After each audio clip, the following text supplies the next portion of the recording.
दोस्तों प्रणाम। एक बार फिर से अपने यूट्यूब चैनल कवि संतोष म्यूजिक पर आप सभी दोस्तों का हम तहे दिल से हार्दिक स्वागत बंदन करते हैं।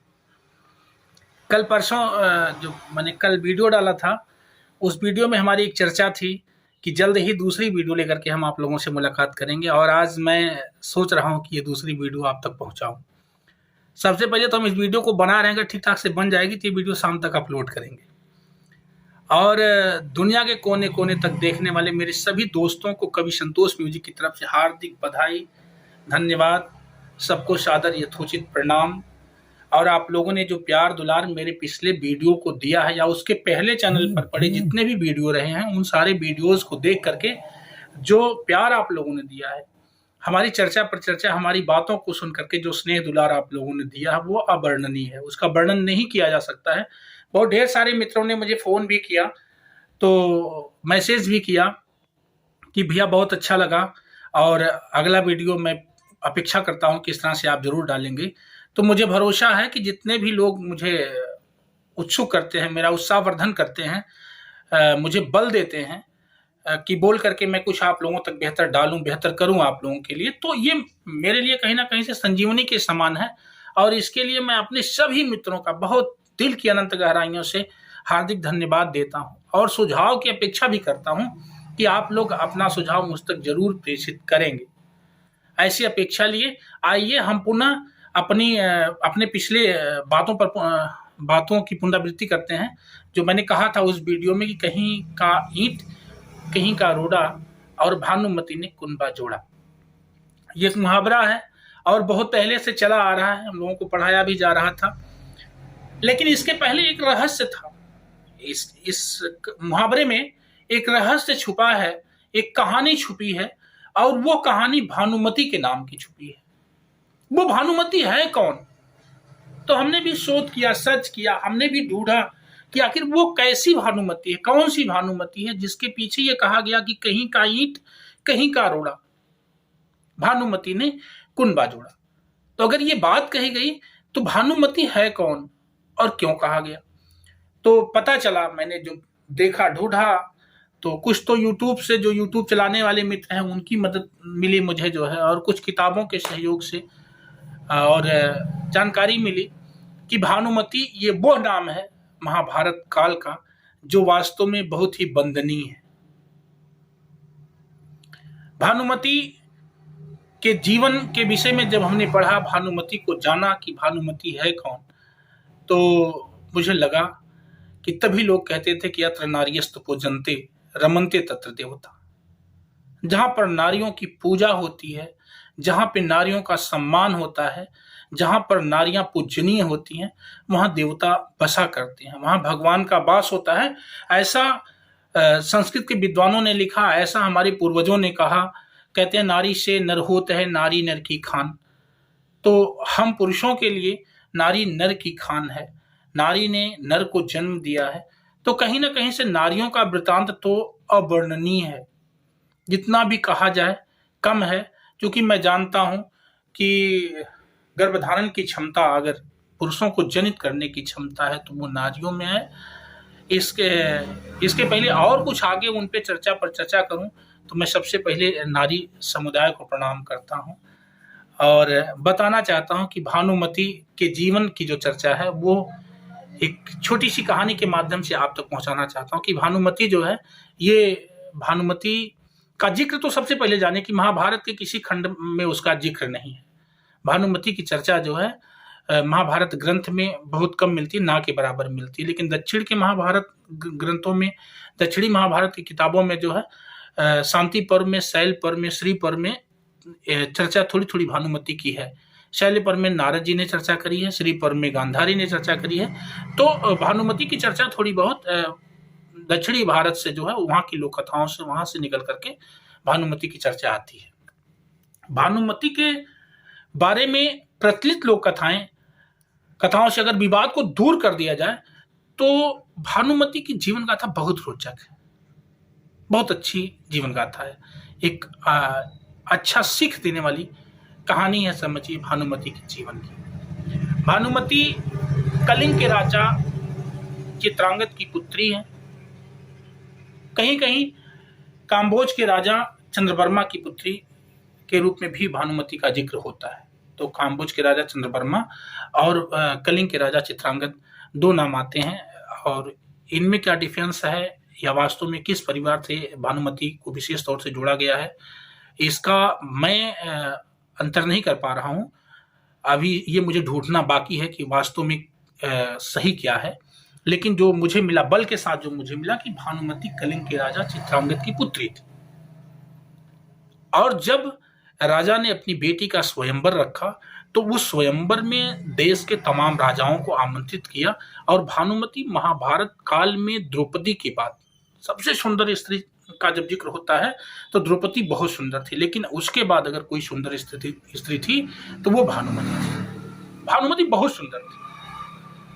तो जब भानुमति का स्वयंवर रखा गया, उस स्वयंवर में दूर दूर के राजाओं को निमंत्रण दिया गया, सारे देश के राजा इकट्ठा हुए, और स्वयंवर की शर्तों के अनुसार जब स्वयंवर सभा लगाई गई, लोग बैठे, तब दुर्योधन भी अपने मित्र कर्ण के साथ उस स्वयंवर में सम्मिलित हुआ था।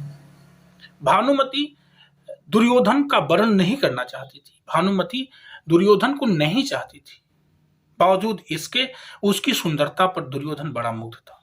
दुर्योधन चाहता था कि भानुमति मेरी पत्नी बने, मेरी इससे शादी हो, वो चाहता था। और ये अपनी बात कर्ण से वो साझा भी किया था, कर्ण से ये अपनी बात साझा किया था कि मैं भानुमति को चाहता हूं, मैं भानुमति से शादी करना चाहता हूं। लेकिन जब भानुमति ने स्वयंवर में अपनी बरमाला लेकर के टहलनी शुरू करी तो ये दुर्योधन से जब क्रॉस किया उसने, और दुर्योधन को ये फीलिंग हुई कि अब ये बरमाला मेरे गले में नहीं आने वाली, तो उसने भानुमति के हाथ को पकड़ लिया। जब भानुमति की कलाई को पकड़ा तब जंग छिड़ने की बात आ गई।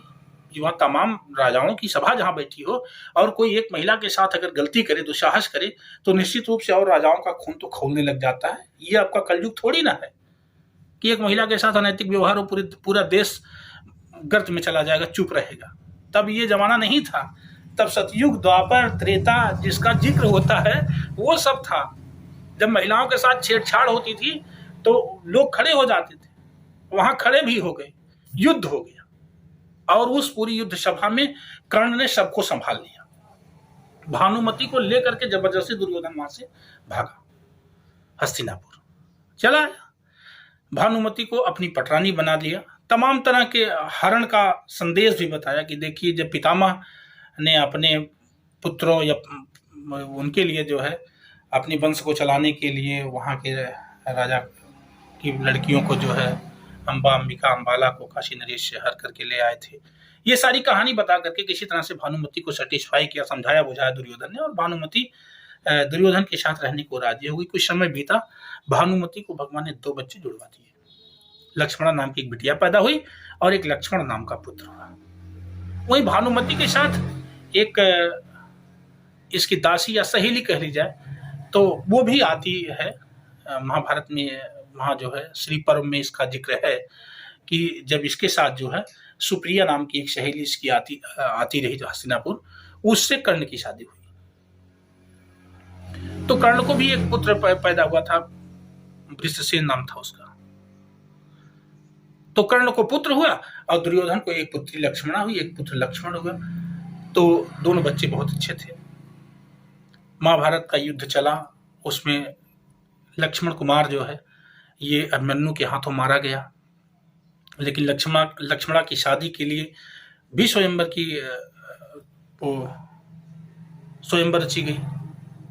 तो जब स्वयंवर की रचना हुई लक्ष्मणा की शादी के लिए, तो ये चाहता था, जैसे दुर्योधन की इच्छा थी कि हमारी बिटिया की शादी कर्ण के बेटे से हो जाए, वृषसेन से मेरी शादी हो जाए बिटिया की। लेकिन ऐसा नहीं हुआ।